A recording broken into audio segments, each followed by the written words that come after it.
Welcome to the Base Face Network.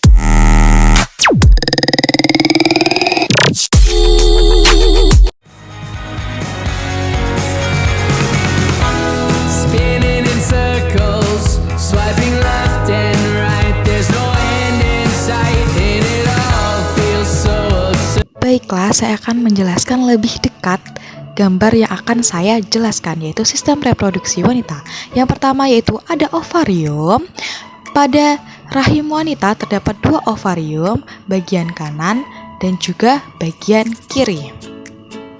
Nah, ovarium sendiri merupakan kelenjar reproduksi wanita yang berfungsi menghasilkan ovum dan hormon reproduksi seperti estrogen dan progesteron yang mengatur siklus menstruasi dan kehamilan.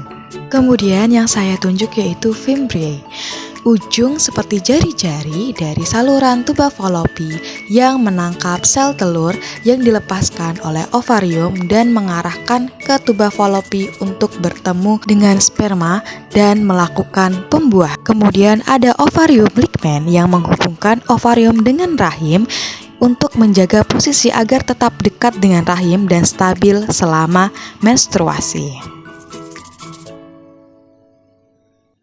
Kemudian yaitu ada tuba Fallopi, saluran yang menghubungkan ovarium dan rahim, saluran tempat pembuahan terjadi dan mengangkut sel telur ke rahim. Nah, ovum yang sudah matang nanti akan bertemu di tuba Fallopi dengan sel sperma. Selanjutnya ada uteri fundus, bagian paling atas dari rahim, di atas tempat pertemuan tuba Fallopi dengan rahim. Fundus tempat penting selama kehamilan karena diukur berdasarkan ketinggian.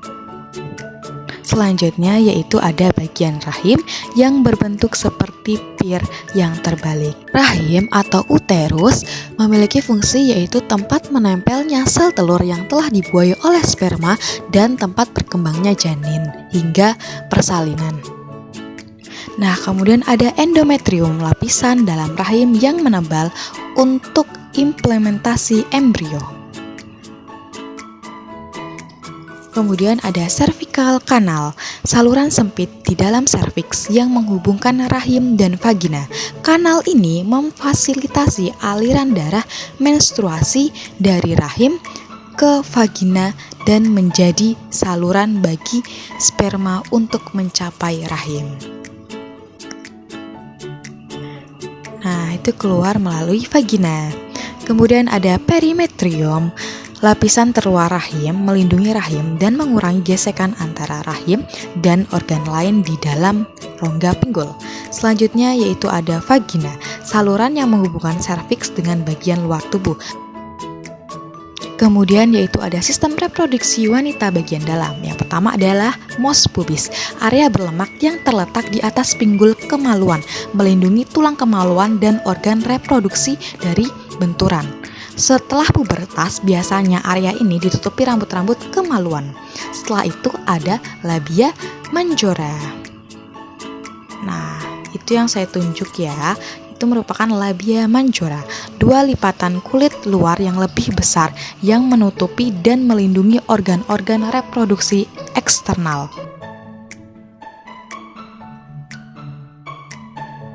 Kemudian ada labia minora, 2 lipatan kulit yang lebih kecil dan halus yang berada di dalam labia majora. Fungsinya mereka mengelilingi bukaan vagina dan uretra, berperan melindungi organ-organ tersebut. Dan selanjutnya ada klitoris, organ yang sangat sensitif di bagian depan vulva. Fungsinya memberikan sensasi kenikmatan seksual karena memiliki banyak saluran saraf. Dan setelah itu ada urethra opening, tempat keluarnya urin dari tubuh. Kemudian ada lubang vagina sebagai saluran yang menghubungkan organ reproduksi eksternal dengan serviks dan juga rahim, dan berfungsi sebagai jalur untuk hubungan seksual, persalinan, dan juga jalan keluarnya darah. Yang terakhir yaitu anus, jalur keluarnya fases. Nah, kemudian ada sistem reproduksi laki-laki. Yang pertama adalah testis, memproduksi sperma dan hormon testosteron. Kemudian ada skrotum yang melapisi testis, berfungsi untuk menjaga suhu testis agar optimal untuk reproduksi sperma. Kemudian ada vas deferens, mengangkut sperma dari epididymis ke uretra saat ejakulasi. Kemudian ada kandung kemih, tempat menyimpan urin sebelum dikeluarkan melalui uretra.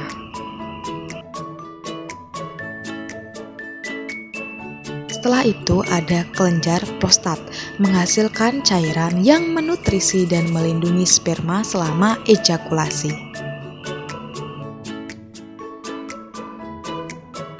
Kemudian ada uretra, saluran ganda untuk mengeluarkan urin dan sperma dari tubuh.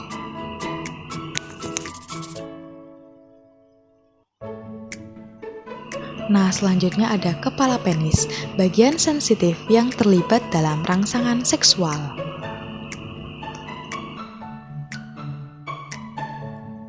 Yang terakhir yaitu ada lubang penis, saluran keluarnya urin dan sperma. Nah, kemudian ada sistem reproduksi laki-laki bagian dalam. Yang pertama yaitu ada testis, berfungsi sebagai memproduksi sperma dan hormon testosteron. Yang kedua yaitu epididymis, di atasnya testis, tempat pematangan dan penyimpanan sperma. Kemudian ada vas deferens, mengangkat sel sperma dari epididymis ke uretra saat ejakulasi. Nah, kemudian yaitu ada ureter. Ureter yaitu mengalirkan urin dari ginjal ke kandung kemih. Nah, kemudian ada kandung kemih, menyimpan urin sebelum dikeluarkan dari tubuh. Kemudian ada vas deferens ampullae, berfungsi sebagai menyimpan sperma sementara sebelum ejakulasi. Kemudian di bawahnya itu ada vesicula seminalis yang menghasilkan cairan yang menyuplai nutrisi dan volume pada sperma. Dan ada prostat gland atau kelenjar prostat yang menghasilkan cairan yang melindungi dan memberikan nutrisi pada sperma. Kemudian ada kelenjar Cowper, menghasilkan cairan pelumas yang membantu mempersiapkan uretra untuk sperma. Nah, kemudian yaitu ada jaringan erektil, memungkinkan penis untuk ereksi dengan mengisi darah saat terangsang. Dan yang panjang itu merupakan uretra, saluran untuk mengeluarkan urin dan sperma dari tubuh. Nah, yang terakhir yaitu ada gland penis atau kepala penis, yaitu bagian sensitif yang terlibat dalam rangsangan seksual.